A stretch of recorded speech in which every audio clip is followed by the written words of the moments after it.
What will the Earth be like in 5 million years? I predict that the Earth will go through another extinction. Not quite like the one that the dinosaurs experienced, but more in the sense that the Earth will no longer be able to sustain life, and/or there will be a nuclear catastrophe. I believe that the Earth will no longer be able to sustain life due to the imbalance of oxygen and carbon dioxide levels and overpopulation. Trees are the main component to the air recycling system that creates oxygen for living things like humans to breathe. Without an adequate amount of trees, the air recycling system would not be as powerful and cause air quality to decrease to a fatal level. In 2013, in the Amazon rainforest, in just 1 month from July to August, 5,843 square kilometers of forest were cut down. And we could not afford any more deforestation.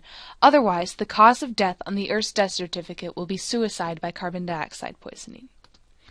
Now, speaking of carbon dioxide, let's talk about one of the biggest contributors to CO2 emissions, burning fossil fuels.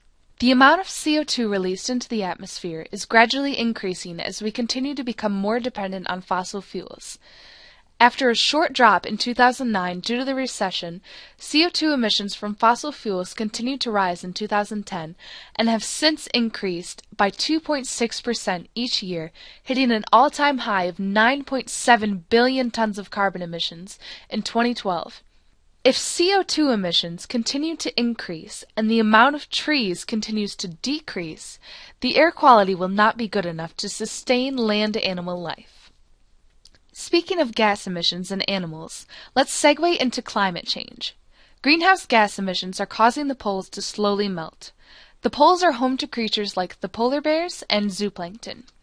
If the polar ice disappeared, there would be no polar bears, and without polar bears, there would be an upset in the food chain, causing overpopulation of the things polar bears eat, like fish, seals, and seabirds, causing another chain reaction that could affect populations in all oceans of the Earth.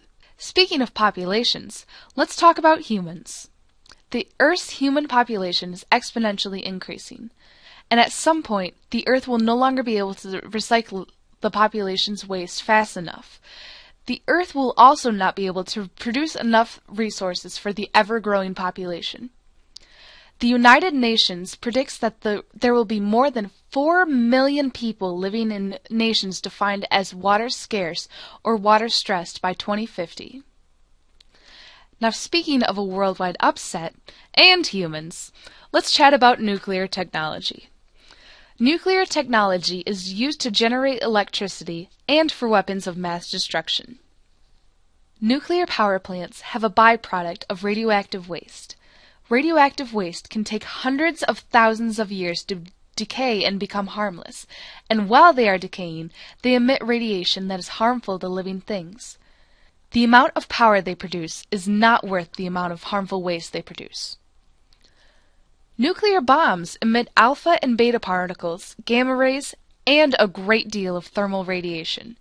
Being just 5 miles away from a nuclear explosion can cause third-degree burns. Alpha and beta particles and gamma rays can cause fatalities in living things in the sense that they split atoms.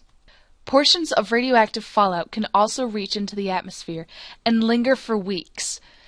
If the radioactive fallout reaches the stratosphere, it can remain there for tens of years.